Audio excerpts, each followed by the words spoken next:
They called it teaching me a lesson. I called it false imprisonment.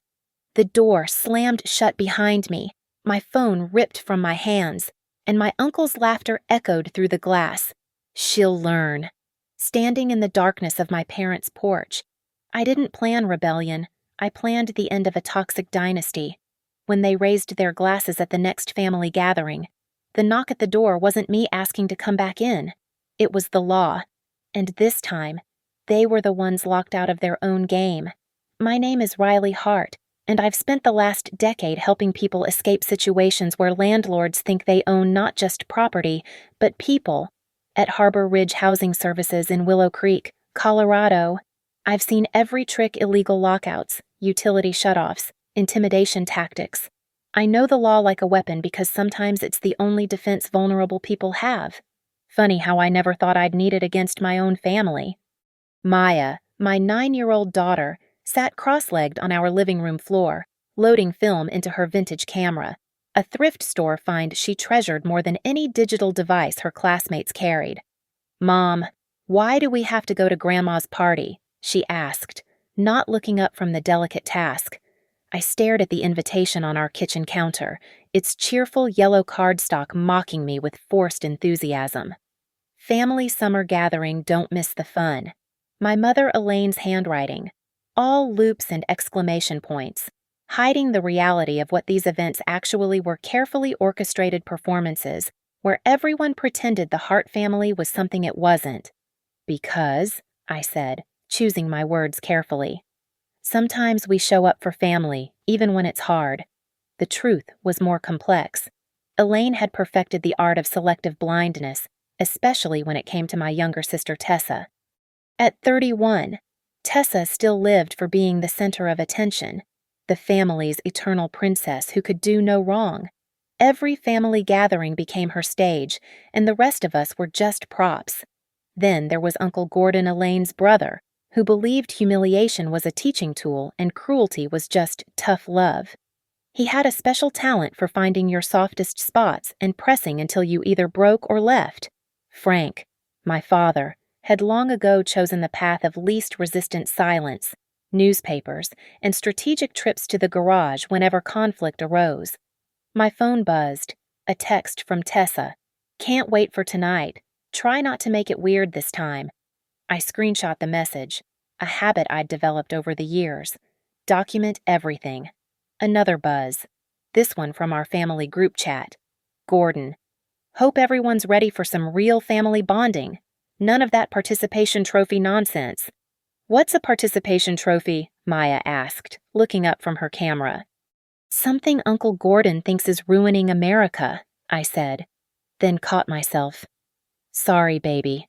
I shouldn't be sarcastic about family." But even as I said it, I felt the familiar tightness in my chest. The unspoken rules of these gatherings were etched in my memory. Don't contradict Gordon. Don't outshine Tessa. Don't expect Frank to intervene. Don't make Elaine choose sides she'd already chosen. Long ago. The last gathering had ended with Gordon mocking my work, calling it professional enabling, while Tessa live-streamed the whole thing to her followers, adding commentary about how her sister couldn't take a joke. I'd left early with Maya, who'd asked me in the car why Uncle Gordon was so mean. "Mom," Maya's voice pulled me back. "Do I have to let Cousin Brady pull my hair again? Last time he said it was just playing, but it hurt." And there it was, the cycle continuing into the next generation. The just playing excuse, the minimizing of boundaries. The expectation that discomfort was the price of family harmony. "No," I said firmly. "You don't have to let anyone touch you in ways that hurt.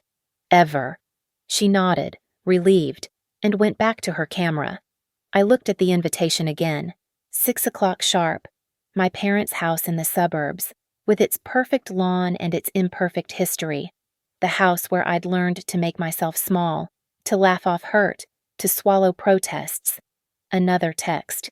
This time from Aunt Nora, Frank's sister, and the only relative who ever called things what they were. "I'll be there tonight. Someone needs to watch Gordon around the kids. At least we'd have one ally." Nora had never bought into the Hart family mythology. She'd been the one to pull me aside at my wedding and say, "You know you don't have to keep coming to these things. Right blood isn't a life sentence." But I'd kept coming. For Maya, I told myself. So she'd know her family. So she wouldn't grow up feeling disconnected. So she'd have roots. Looking back, I should have realized that some roots are poison, and they strangle everything healthy trying to grow near them. I made my decision. We'd go. One more time. But this time, I'd be ready. I pulled out my phone and started a new note. Family gathering, date stamped. If anything happened, if any lines were crossed, I'd have a record. "Okay, baby," I said to Maya. "We're going to Grandma's, but we're only staying as long as we're comfortable." "Deal, deal," she said, then held up her camera. "And I'm bringing this, for evidence." She was joking, but her words sent a chill through me. Evidence. Even my 9-year-old knew, instinctively, that something about these gatherings required documentation. The party was in 3 hours. I didn't know then that it would be the last time I'd ever enter my parents' house as a willing participant in their dysfunction. I didn't know that "she'll learn" would become the words that finally broke my silence. But I did know this something had to change. The only question was whether change would come gently, or whether it would require tearing down everything they'd built on a foundation of enabling and excuse. The smell hit us first, charcoal and lighter fluid mixing with Elaine's signature potato salad, that peculiar combination of mayonnaise and denial that had flavored every family gathering since childhood. My parents' backyard was transformed into what looked like a country fair, complete with string lights, checkered tablecloths, and a playlist of classic rock that Frank controlled like a DJ avoiding dead air and real conversation. "Riley, finally." Tessa's voice cut through the noise before we'd even reached the patio. She was holding her phone at arm's length, that practiced influencer smile plastered across her face. "Everyone, my sister just arrived. Say hi to my followers. Riley." I shifted Maya behind me slightly. "We're not doing the camera thing today. Tessa." "God, you're so uptight." She laughed, but her eyes hardened. "It's just fun. Everything doesn't have to be so serious." She pivoted the phone toward Maya. "At least my niece knows how to have a good time. Right, sweetie?" Maya clutched her vintage camera closer. "This is my camera," she said quietly. "That old thing," Gordon's voice boomed from the grill where he stood like a suburban king, spatula as scepter. "Kids these days don't know quality when it's handed to them on a silver platter. In my day—" "It uses real film," Maya interrupted, surprising everyone, including me. "I have to think about each shot." "Think," Gordon laughed, that harsh bark I remembered from decades of family dinners. "That's the problem with your generation. Too much thinking, not enough doing." "Right, Frank." My father looked up from the cooler where he was arranging beers with mathematical precision. "Sure, Gordon." Elaine emerged from the house carrying a tray of her famous deviled eggs, each one topped with a perfect sprinkle of paprika, like nothing in this family had ever been bitter. "Riley, honey, you look tired. Is work overwhelming you? Tessa just landed 3 new brand partnerships this week. Maybe she could give you some networking tips." "Mom, I help people avoid homelessness," I said evenly. "It's not really about networking." "Everything's about networking," Tessa chimed in, now live streaming herself arranging cups for beer pong. "It's all about who you know and how you present yourself." "Right. Followers." The yard filled with cousins and their kids, neighbors who'd learned to show up for free food and leave before the real show started. Maya found a corner near Aunt Nora, who was nursing a gin and tonic and observing everything with the detachment of a war correspondent. Then it started. Cousin Brady, Gordon's son, ran up behind Maya and yanked her braid hard enough to jerk her head back. "Got you, ow!" Maya spun around, eyes watering. "That hurt." "It's just playing." Brady laughed, reaching for her hair again. I stepped between them. "Brady, no, we don't pull hair." Gordon materialized beside us, beer in hand. "Boys will be boys. Riley, Don't make him soft. He's hurting her. Hurting, Gordon scoffed. This is why kids today are snowflakes. A little roughhousing never killed anyone. Maya needs to toughen up if she's going to survive in the real world. She's 9. And already hiding behind some antique camera like the world's gonna wait for her to load film. He turned to Maya. You know what you need to put that junk down and learn to interact with people normally. Gordon, I warned. What someone's gotta tell her the truth. That's the problem with your parenting, Riley. Too much coddling, not enough reality. Tessa appeared with her phone. Oh my God, Uncle Gordon is going off. This is content gold. Turn that off, I said. Make me. Tessa smirked. It's a free country. I can film whatever I want at a family party. Elaine swooped in with her practiced peacekeeper smile. Now, let's not fight. We're family, Riley. Why don't you help me in the kitchen? I'm not leaving Maya out here. I'll watch her, Aunt Nora said, setting down her drink. Go on, Riley, help your mother. In the kitchen, Elaine immediately launched into her usual routine. You know how Gordon is. He means well, and Tessa's just building her career. You could be more supportive. Supportive of her filming my daughter being bullied. Bullied is such a strong word. Elaine arranged crackers with surgical precision. Besides, Maya needs to learn to stand up for herself. You can't always protect her. Actually, that's literally my job as her mother. Well, when I was raising you girls, you let Gordon torment us every holiday and told us to be grateful we had family. Elaine's hand stilled on a cracker. That's unfair. Is it? Through the window. I could see Gordon holding court by the grill, gesturing with his beer while Tessa filmed and Frank studied the grass like it held the secrets of the universe. Maya stood near Nora, clutching her camera, looking smaller than her 9 years. You know what? I said. We're leaving. Riley, don't be dramatic. It's just family being family. That's the problem, Mom. It's always been the problem. I headed back outside to collect Maya. The sun was setting, casting long shadows across the yard. The string lights flickered on, illuminating faces flushed with alcohol and false cheer. Leaving already, Gordon called out. Let me guess someone hurt your feelings. We have somewhere to be, I said, taking Maya's hand. Running away, just like always. Tessa sang, phone still recording. Classic Riley. Can't handle a little family fun. That's when Maya spoke up, clear as a bell. It's not fun when it hurts. The yard went quiet for a moment. Then Gordon laughed, that cruel sound that had punctuated so many family gatherings. Someone needs to teach both of you about the real world. I should have left then, should have taken Maya's wisdom and walked away. But I made the mistake of stopping, of turning back, of trying one more time to set a boundary in a family that saw boundaries as suggestions. The real world has laws against assault, Gordon, even when it's just family. His face darkened. You threatening me? I'm stating a fact. That's when everything shifted. The air grew thick with more than humidity. Elaine's smile became brittle. Tessa's camera focused with new intensity. And Gordon set down his beer with the deliberate calm of someone about to prove a point.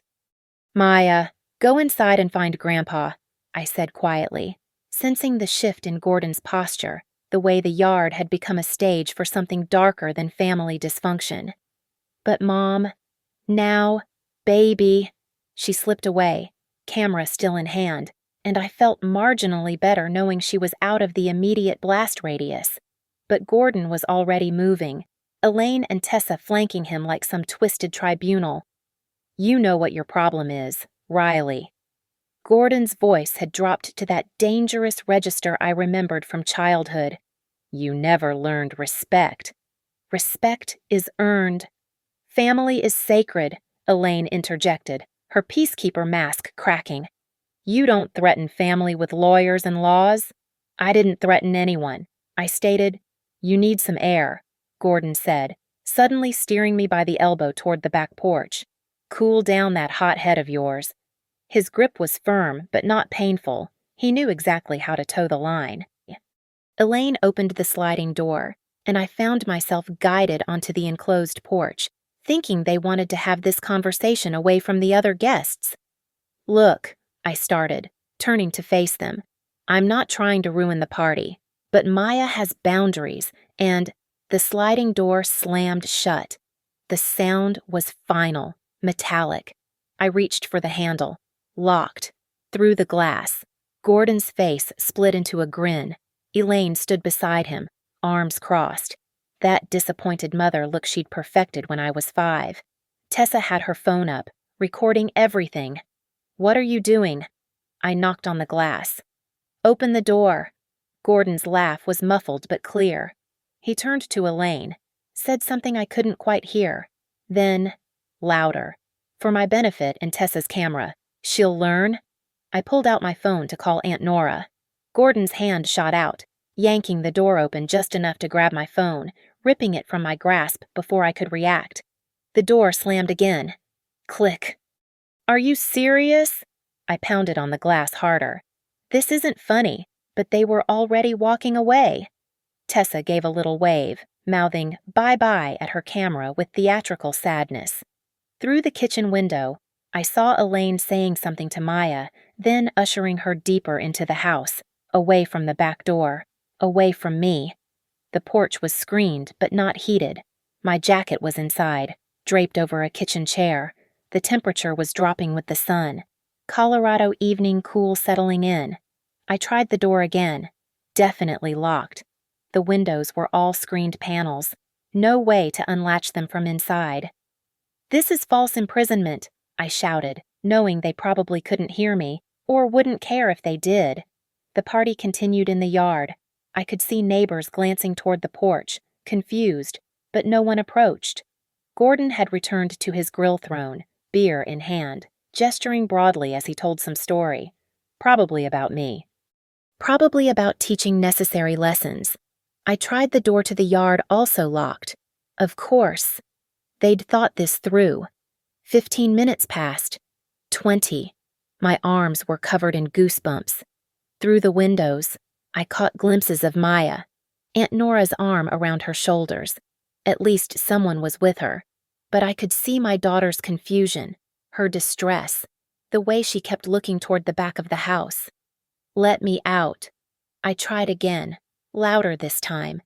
A neighbor, Mrs. Johnson from 2 houses down, approached the porch. "Riley, are you okay?" "They locked me out here. Can you tell them to open the door?" She looked uncomfortable, glancing between me and the party. I don't want to get involved in family matters." "This isn't a family matter. This is."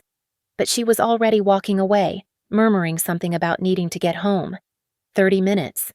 The sun was fully set now. The string lights made everyone in the yard look warm and golden while I stood in the darkening porch like an animal in a cage. My fingers were starting to go numb. Through the glass. I watched Gordon approach the door again. Hope rose in my chest finally. They'd made their point. But he just stood there, beer in hand, looking at me like I was an exhibit. Ready to apologize. His voice was muffled but clear enough. "For what setting boundaries?" He shrugged. "For disrespecting family. For threatening us with your law talk. For raising a soft kid who can't take a joke. Open the door, Gordon." "Magic word! Open the fucking door!" He laughed, that bark that had haunted my childhood. "Language. Riley, there are kids around." He turned to someone off to the side. Tessa with her phone. Of course. "You getting this? This is what happens when someone doesn't learn their place."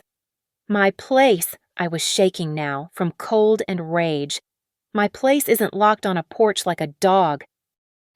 "No," he agreed. "Dogs are loyal.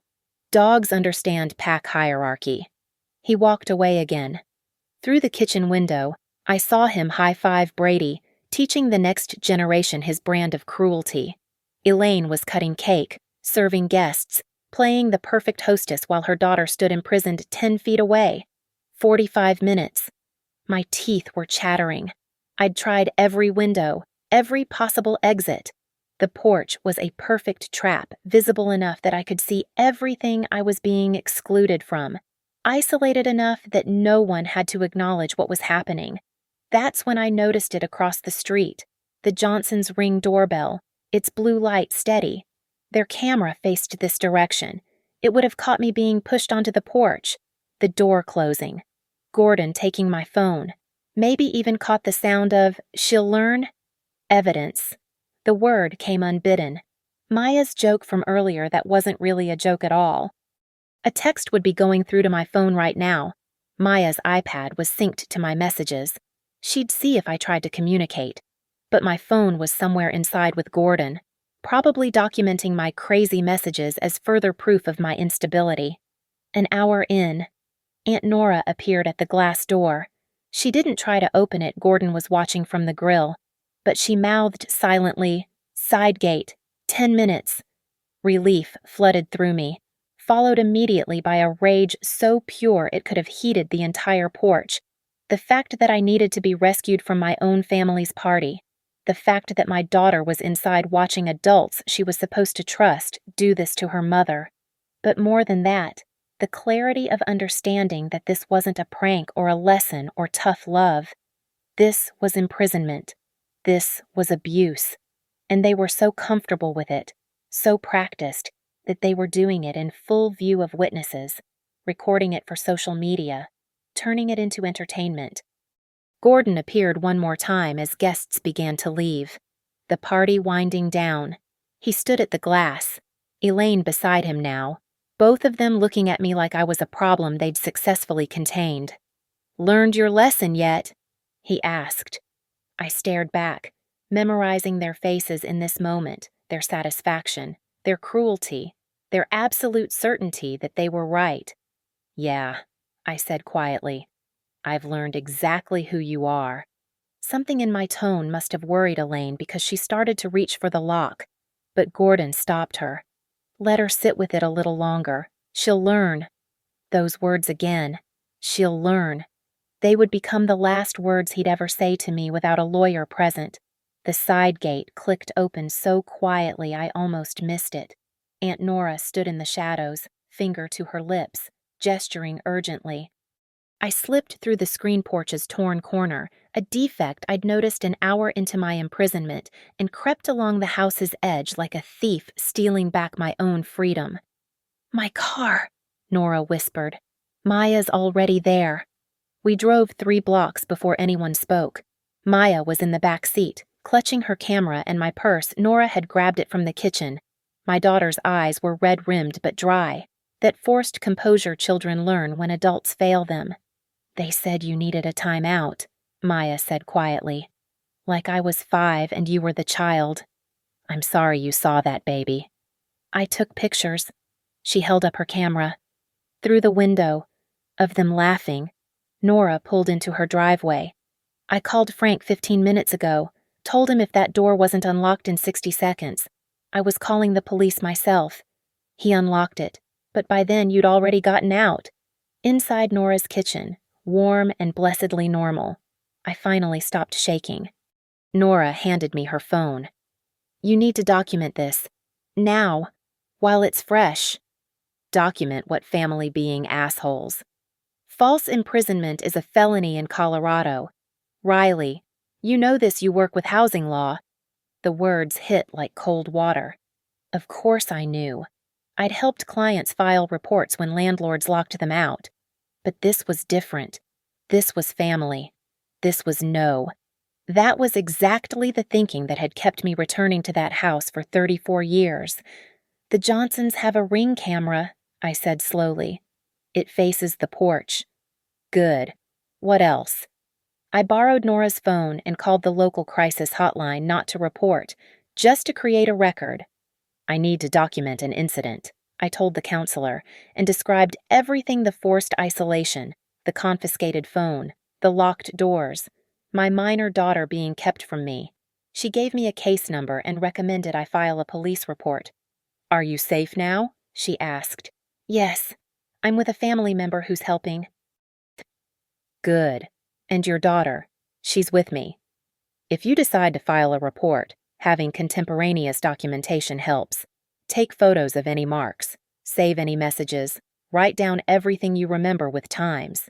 After I hung up, Nora was already pulling up the Colorado Revised Statutes on her tablet. Here, Section 18-3707, second-degree false imprisonment, knowingly confining or detaining another without consent and without proper legal authority. Maya's iPad chimed my messages syncing. Dozens of texts in the family group chat. Gordon, Riley's in timeout. Tessa, OMG, she's so dramatic, acting like we murdered her. Elaine, she needs to learn she can't threaten family. Gordon, bet she won't pull that law shit again. Tessa, wait till my followers see this. Already got 2K views on the live. I screenshot everything. Mom. Maya looked up from her iPad. Tessa posted a video. You can hear Uncle Gordon saying those words. What words? She'll learn. It's really clear. Evidence. My 9-year-old understood better than grown adults what we were dealing with. I used Nora's phone to call my own phone. Gordon had it, and he answered on the third ring. Ready to come back and apologize like a big girl. I want my phone back. Then come get it. Bring it to Nora's or I'm filing a police report. Silence. Then you wouldn't dare. Try me. He hung up. 20 minutes later, Frank appeared at Nora's door, my phone in his outstretched hand like a peace offering. Riley, this has all gotten out of hand. You're right, I said, taking my phone. It has. Your wife and brother-in-law imprisoned me while you did nothing. Your granddaughter watched adults she's supposed to trust abuse her mother. So, yeah, Dad, it's gotten out of hand. It was just, if you say just a joke, I swear I'll file the report tonight. He deflated. What do you want? I want a written apology from Mom and Gordon acknowledging what they did. I want assurance that this will never happen again, and I want them to delete any videos Tessa took. They'll never agree to that. Then they'll explain it to the police. Frank left without another word. My phone had 43 messages, most from the family chat, each one more damning than the last. Gordon had even posted a photo of me on the porch with the caption, "Prisoner of her own attitude." I called a lawyer friend from work. Even at 9:30 p.m., she answered. Sarah, I need to know my options. I explained everything. She listened without interrupting, then said, Jesus, Riley, that's clear false imprisonment, arguably kidnapping since they separated you from your minor child. Do you want to press charges? I don't know. Maybe. What else can I do? Civil protection order, restraining order, civil suit for intentional infliction of emotional distress. You have options, but Riley, start with the police report. Even if you don't press charges now, you need it on record. After we hung up, I sat in Nora's kitchen, Maya curled against my side, feeling the ground shift beneath me. Every family had problems, but not every family locked you out in the cold and called it love. Nora poured herself whiskey. You know what the saddest part is? They're probably at home right now, convincing themselves they did nothing wrong, that you're overreacting, that this is all your fault for not being able to take a joke. She was right. By now, Elaine would be washing dishes, tisking about my dramatics. Gordon would be holding court about soft millennials and participation trophies. Tessa would be editing her video for maximum engagement. I need that ring footage, I said suddenly, before they realize it exists. Nora smiled grimly. I already texted Joan Johnson. She's pulling it now. She saw the whole thing from her window and was about to call the police herself when she saw me get you out. My phone buzzed. A text from Elaine. You've made your point. Come home so we can talk about this like adults. Like adults. As if adults locked each other on porches. As if adults separated mothers from their children for sport. I texted back. I'll communicate through my lawyer. Do not contact Maya or me directly again. Then I blocked her number. Gordon's. Tessa's. Frank. I left unblocked, but only because I knew he'd be the messenger, the one who'd eventually have to face what his silence had enabled. What now? Maya asked in a small voice. Now we go home, I told her. Our real home, where people don't lock each other out for having boundaries. Are we ever going back to grandma's? I thought about 34 years of family gatherings, of just kidding, and don't be so sensitive, and family is family. Of learning to make myself small enough to avoid Gordon's cruelty, quiet enough to escape Elaine's corrections, invisible enough to survive Tessa's need for spotlight. No, baby, we're not going back. Good, she said simply, and lifted her camera.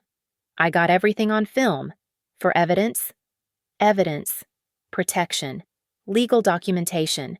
These weren't words a 9-year-old should need in her vocabulary for family gatherings. But then again, this wasn't really a family. It was a carefully maintained delusion. And tonight, finally, the lock had clicked open on more than just a porch door. The real door, the one that had kept me trapped for 34 years, was finally, irrevocably, broken. Monday morning, I sat in the offices of Frontier Rights Clinic with a manila folder that felt like it weighed 50 pounds. Sarah had connected me with Marcus Lane, one of their pro bono attorneys who specialized in family law and civil rights violations. Walk me through everything again, Marcus said. Digital recorder running. Every detail matters. I laid out the evidence methodically. The Ring doorbell footage Joan Johnson had provided, showing Gordon yanking my phone away, the door slamming, his mouth clearly forming, "She'll learn."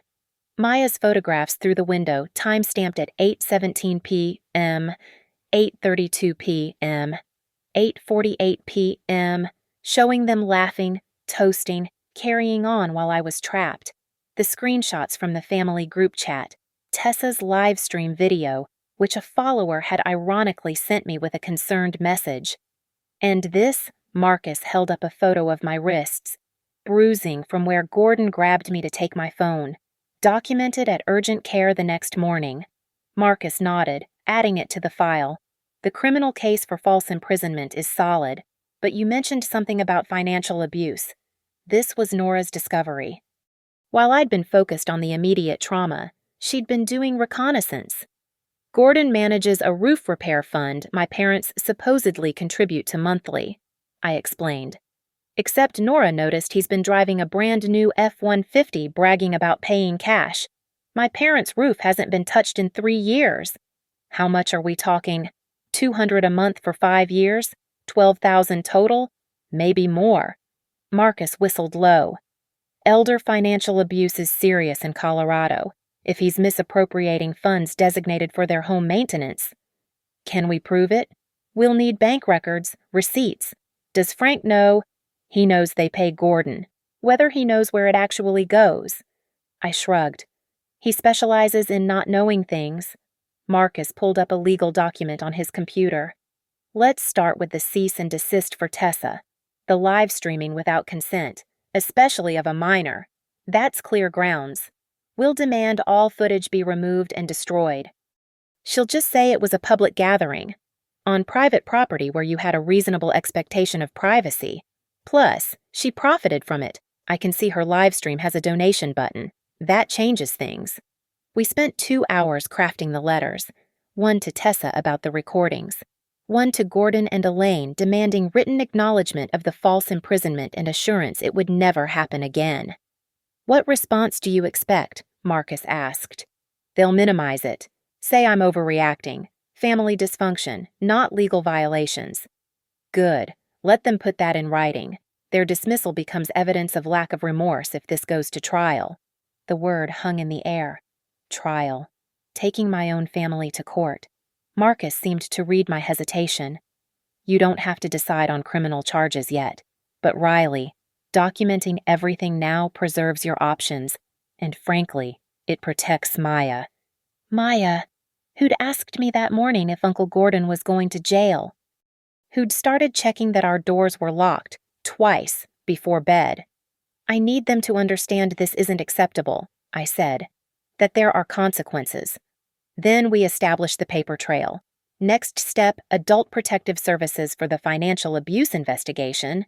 That afternoon, I sat with an APS investigator named Denise, walking through Gordon's roof fund scheme. She took notes with the practiced efficiency of someone who'd heard every variation of family members exploiting each other.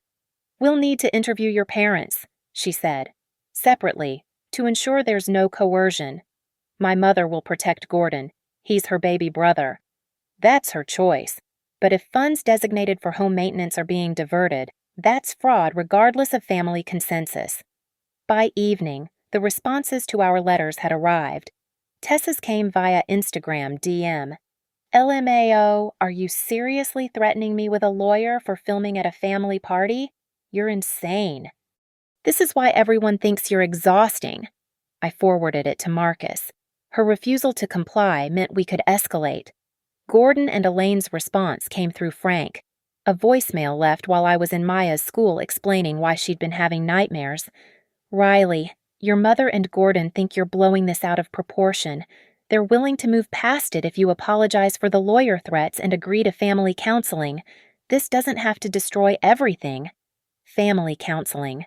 With the people who locked me on a porch.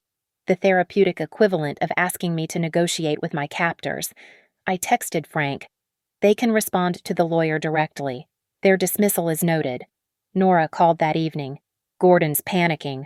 Started calling relatives, spinning the story. Says you had a mental breakdown and they were just trying to keep you from making a scene." "Of course he is. But here's the interesting part. He went to the bank today. Tried to close the roof fund account. They told him he needed both signatures since it's in his and Elaine's names. He's destroying evidence. Or trying to. But Denise from APS already requested the records this morning." The investigation was moving faster than I'd expected. By Wednesday, 3 things had happened. First, Joan Johnson provided additional ring footage from the past 2 years showing a pattern: Gordon becoming aggressive at gatherings, Elaine enabling, Frank disappearing. One video from last Christmas showed him grabbing cousin Amy's teenage daughter playfully while she tried to pull away. Second, Tessa posted a YouTube video titled, "My Sister's Cry for Attention, A Family's Pain." In it, she accused me of destroying the family with false accusations, conveniently editing out any footage of the actual imprisonment. Marcus immediately filed for an emergency injunction. Third, and most damning, the bank records showed Gordon had transferred $8,000 from the roof fund to his personal account over 2 years. His truck purchase aligned perfectly with a $5,000 withdrawal. "We have him," Marcus said over the phone. "This is felony theft." But I wasn't feeling victorious. I was sitting in my home office, listening to Maya tell her therapist about the party through the thin walls, hearing my 9-year-old say, "I thought they were going to keep Mom forever."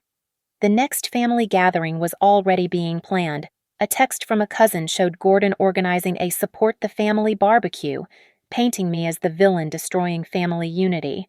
The invitation list included every extended family member, every family friend, everyone whose opinion might matter in the court of public perception. "Let them," Marcus advised. "Every text, every post, every gathering where they discuss this, it's all evidence of a campaign of harassment." I pulled out the invitation I'd received for that gathering, the one where everything had changed. Family summer gathering, don't miss the fun. Now I had my own invitation to send, not on cheerful yellow cardstock, but on legal letterhead, not for a party, but for a reckoning. "File the criminal complaint," I told Marcus, "and the civil suit, all of it."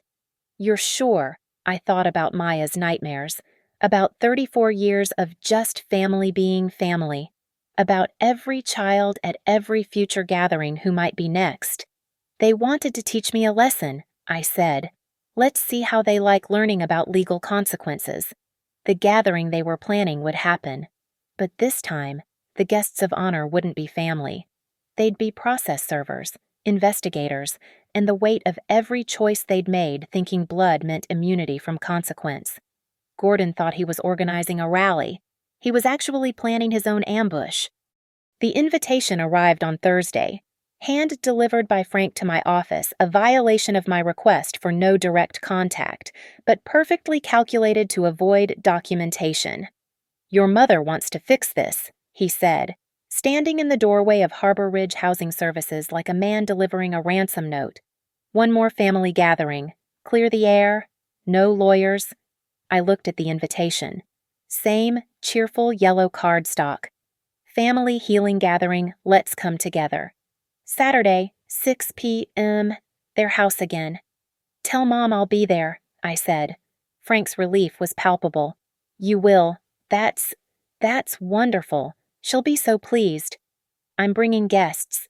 His face fell slightly. Who? Family supporters. People who want to see this resolved. After he left, I called Marcus. They've scheduled their PR gathering for Saturday.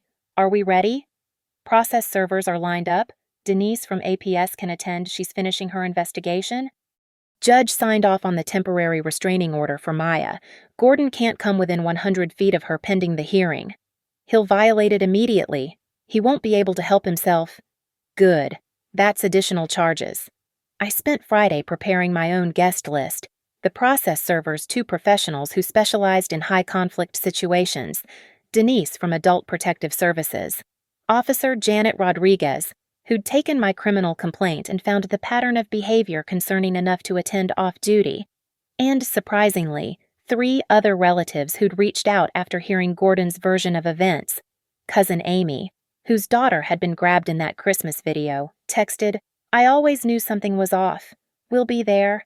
My old college roommate Sarah, now at Frontier Rights, volunteered to attend as a witness.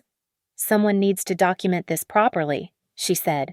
But the most unexpected ally came Friday evening. Tessa's business manager?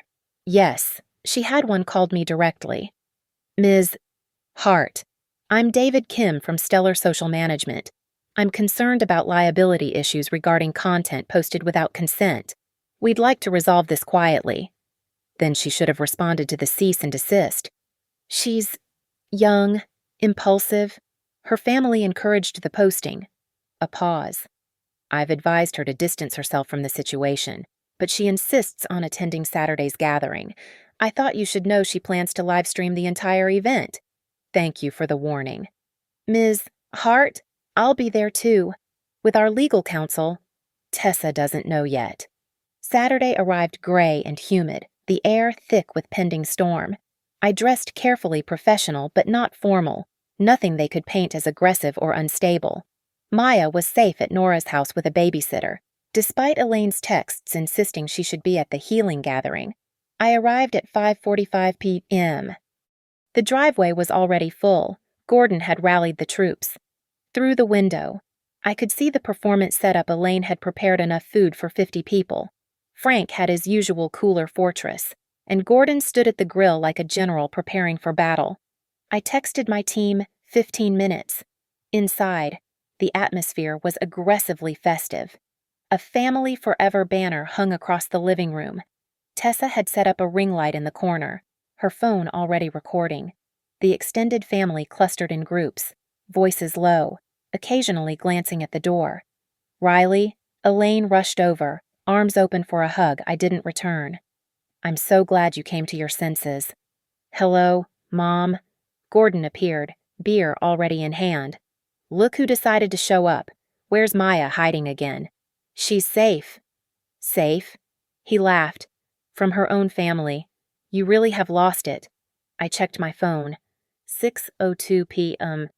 Expecting someone, Tessa chirped, phone trained on my face. Or just being your usual antisocial self. The doorbell rang. Elaine frowned. We're not expecting anyone else. I am, I said. Frank opened the door to find 2 people in business, casual, folders in hand, process servers. Elaine Hart. The woman stepped forward. You're being served. The festive atmosphere shattered like dropped glass. Elaine took the papers automatically, confused. What is this? Civil suit for false imprisonment, intentional infliction of emotional distress, and conspiracy to commit unlawful detention. Gordon set down his beer. You've got to be kidding. Gordon Pike. The second server approached. These are for you. Notice of criminal charges for false imprisonment and theft. Also, a temporary restraining order. You're required to maintain 100 feet distance from Maya Hart. This is bullshit. Gordon's face went purple. At my own sister's house. The doorbell rang again. Denise from APS entered with Officer Rodriguez. Mr. Pike, Denise said calmly. I'm here to discuss the misappropriation of funds from the account you manage for your sister. We have questions about $8,000. The room erupted. Relatives pulled out phones. Tessa swung her camera wildly between faces, trying to capture everything. Some cousins headed for the exits. Others pressed closer, hungry for drama. You brought cops to a family gathering. Elaine's voice pitched high. Riley, how could you? The same way you could lock me on a porch, I replied evenly. Gordon stepped toward me, finger raised. Officer Rodriguez shifted slightly. Sir, I need you to step back. This is my family's house, and you're under a restraining order. Ms. Hart has every right to be here. David Kim materialized beside Tessa with a man in a suit. Tessa, we need to discuss the liability issues of your current live stream. What, David? What are you doing here? Protecting the agency from litigation. Turn off the stream. No. This is content gold. My sister is destroying our family live. The suited man, clearly their lawyer, spoke quietly to Tessa. Her face went white. She lowered her phone. Frank stood in the corner, looking between Elaine's tears and Gordon's rage like a man watching his carefully constructed ignorance collapse. You did this, Gordon snarled at me. You destroyed this family. No, I said, pulling out my phone to display on the TV Nora had helped me set up the connection earlier. You did this. The Ring footage played on the 60-inch screen Elaine had bought for family movie nights.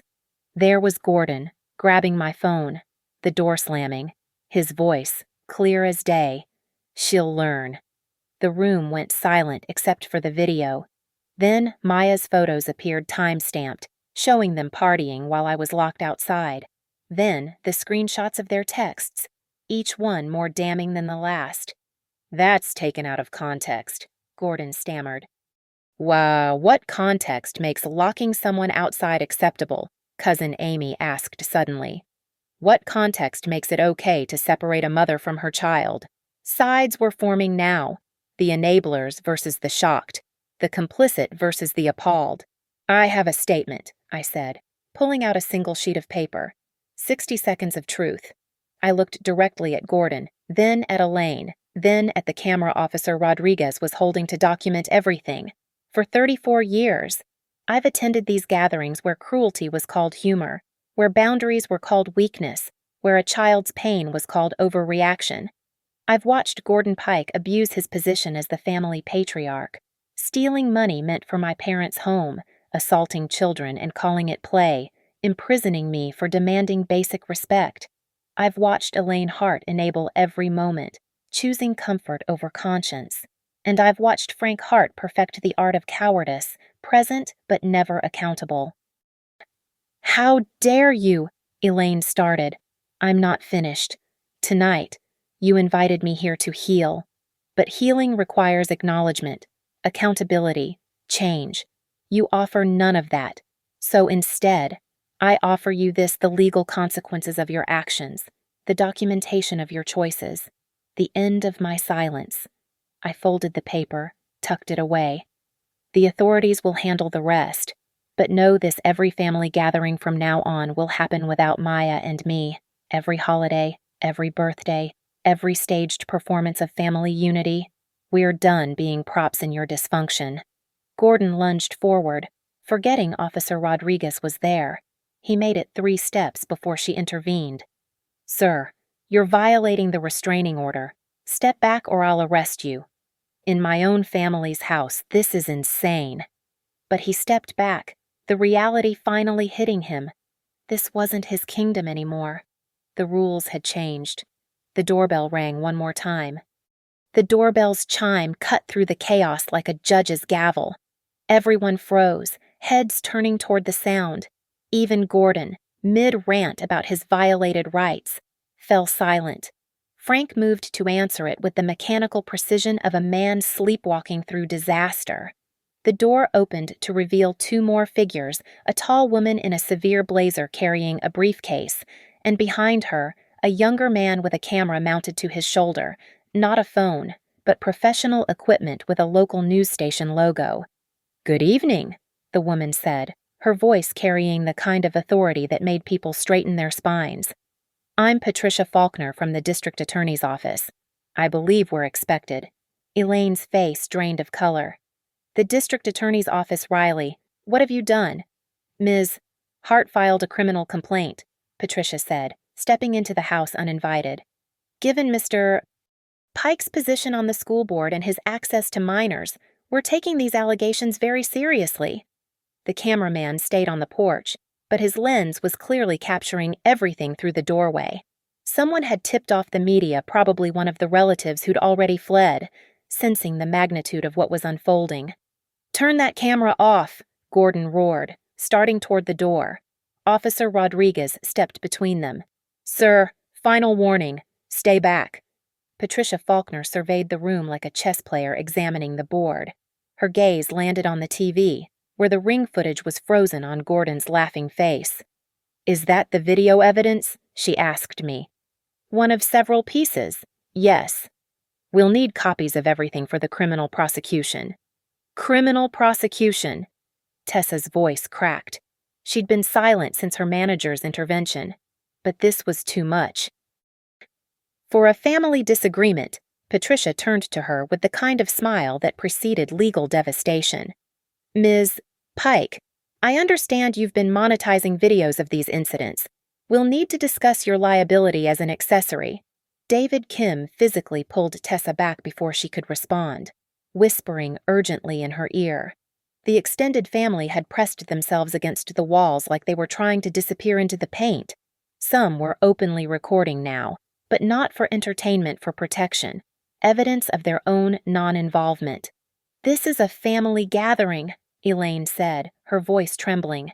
"You can't just come in here." "Actually," Patricia interrupted, "when criminal activity is reported at a gathering, especially involving potential elder abuse and child endangerment, we absolutely can." She pulled out a document. "Mr. Pike, this is a summons to appear before the grand jury regarding both the false imprisonment charges and the misappropriation of funds from your sister's household account." Gordon's hands shook as he took the paper. For the first time since I'd known him, he looked small, ordinary, just a man who'd mistaken fear for respect, control for strength. "I want a lawyer," he muttered. "That's your right. You'll want to contact them before Tuesday's hearing." Denise from APS stepped forward. "Mrs. Hart, Mr. Hart, we also need to discuss the financial exploitation. Our investigation shows significant discrepancies in the roof fund Mr. Pike managed." Frank finally spoke, his voice hollow. "How significant? Over $8,000 diverted to personal use." The gasp from the relatives was audible. Even those who'd been on Gordon's side shifted uncomfortably. Financial abuse was harder to excuse than family discipline. "That's impossible," Elaine said weakly. "Gordon would never." "We have the bank records," Denise said gently. "The transfers align with his vehicle purchase and several personal expenses." The room erupted again. Accusations flew. Some relatives demanded their own contributions back apparently. Gordon had convinced others to contribute to various family funds over the years. Through it all, I stood perfectly still in the center of the storm I'd created. This wasn't revenge. This was justice. But watching my family implode, I felt no satisfaction, only a deep, bone-weary relief that it was finally ending. Tessa, in a last desperate attempt at control, raised her phone again. "This is insane. My followers need to see what kind of person destroys their own family." The lawyer David Kim had brought stepped forward. "Ms. Pike, if you post any content from tonight, you'll be added as a defendant to the civil suit. The damages could exceed your total earnings from social media."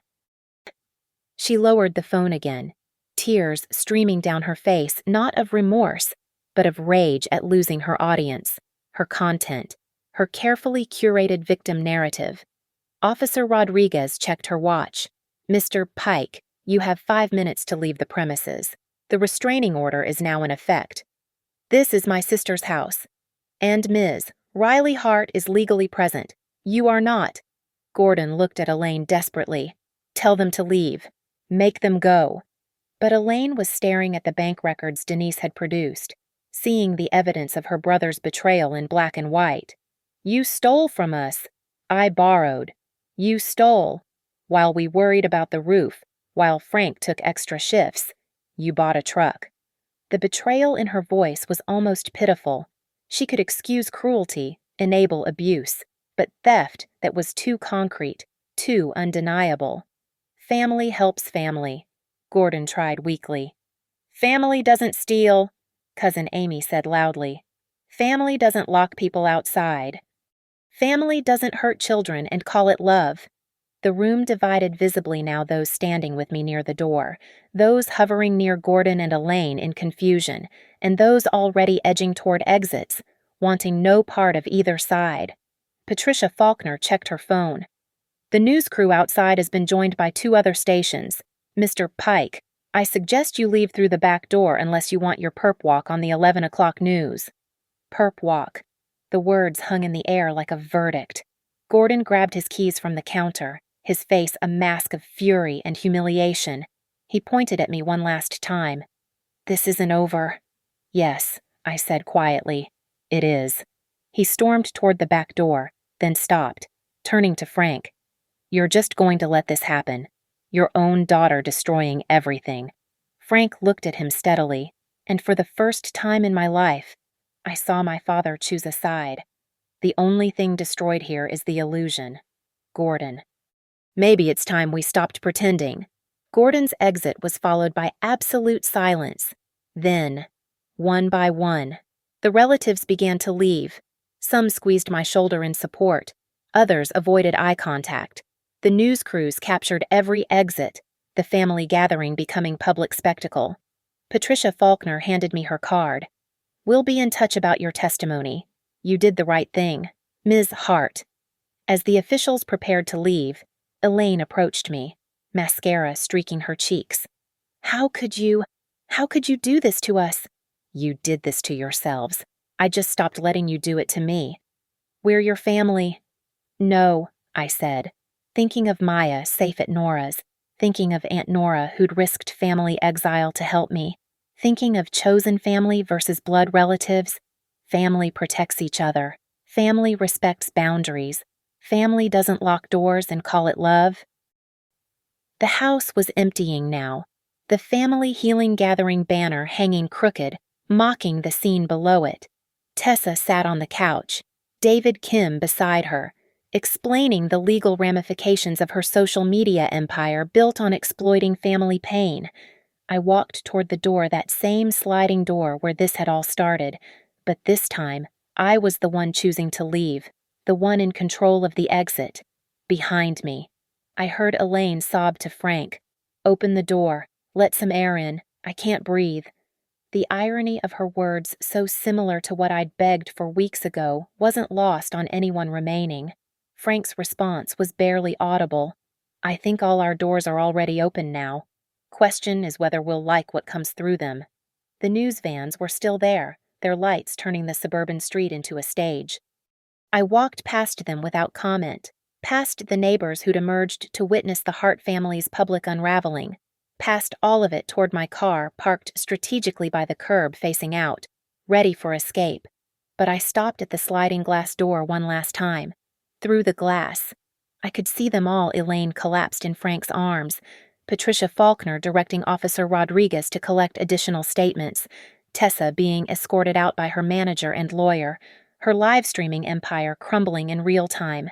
And Gordon stood at the back door, frozen between inside and outside, between the kingdom he'd ruled and the exile he'd earned.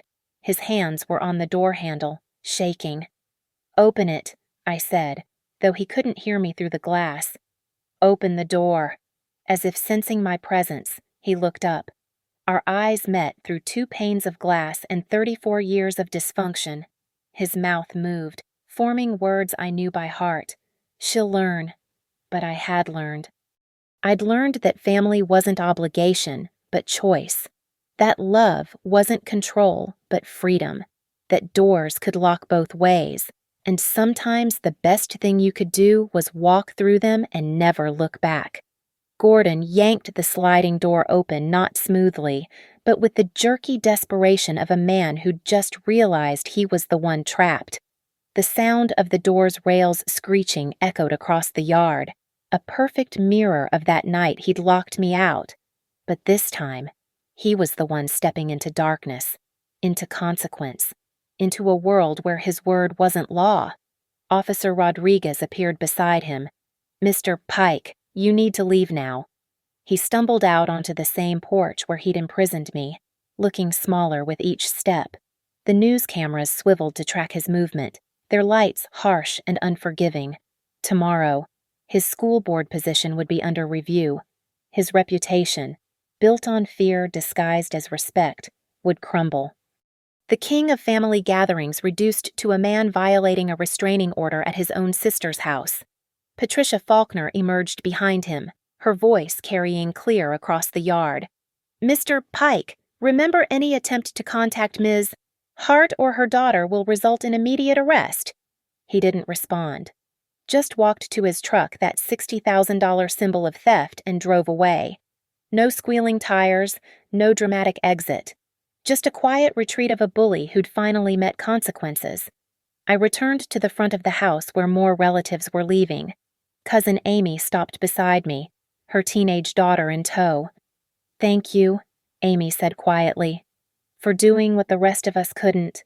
Her daughter, the one Gordon had grabbed in that Christmas video, looked at me with eyes too knowing for her 16 years. "Is Maya okay?" "She will be," I said. "We both will be." They left, and I stood alone on the lawn where Maya had played as a toddler, where I'd attended countless gatherings, where I'd learned to shrink myself to fit into spaces that were never meant to hold my full self. Elaine appeared in the doorway, Frank behind her, both looking like they'd aged a decade in an hour. "Riley," she started, but I held up my hand. "The prosecutors will contact you about testimony. The APS investigation will continue regardless of what you say. Tessa's facing her own legal issues, and Gordon's facing potential prison time." "Prison," Frank's voice cracked. "False imprisonment, elder financial abuse, the restraining order violation he just committed on camera. Yes, prison." Elaine swayed on her feet. "This is all such a misunderstanding." "No," I said firmly. "It's perfectly understood. You chose to lock me out. You chose to separate me from my daughter. You chose to laugh about it, post about it, celebrate it, and Gordon chose to steal. These aren't misunderstandings. They're crimes." I turned to leave, then stopped one last time. "You know what the saddest part is. All I wanted was an apology, an acknowledgement, a promise it wouldn't happen again. You could have prevented all of this with basic human decency. Instead, you chose this." I gestured at the news vans, the police cars, the neighbors documenting everything on their phones. "You chose to make 'she'll learn' your family motto. Well, congratulations. I learned. I learned that some families are too toxic to save. I learned that protecting my daughter means cutting out the cancer, not negotiating with it. And I learned that doors work both ways. I walked to my car, got in, and looked back one last time. The sliding door was still open, swinging slightly in the evening breeze. Elaine and Frank stood frozen in the doorway, not crossing the threshold, trapped between the house they'd made a prison and the world they'd have to face tomorrow. My phone buzzed. A text from Nora. "Maya's asleep. Told her you were brave tonight. Come home when you're ready." Home. Not the house behind me where family was a weapon and love was conditional, but the life I'd built despite them, the boundaries I'd established, the safety I'd created for my daughter. I started the car and drove away, passing the news vans, the rubbernecking neighbors, the entire spectacle of the Hart family empire collapsing under the weight of its own cruelty. In my rearview mirror, I saw Frank finally step outside, pulling the sliding door shut behind him. The sound probably echoed across the yard, that decisive click of a lock engaging, of inside being separated from outside. of before becoming after. But I didn't hear it. I was already gone, driving toward Nora's house where my daughter slept peacefully, where doors opened with welcome instead of closing with malice, where family meant safety instead of survival. Gordon had laughed that night. She'll learn. He was right. I learned that sometimes the only way to win is to stop playing their game entirely. Sometimes the only way to heal is to amputate.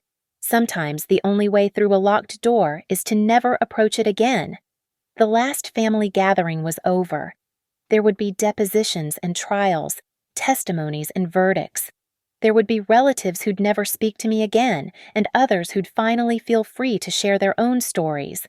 There would be consequences, legal, financial, social, rippling through the Hart family for years.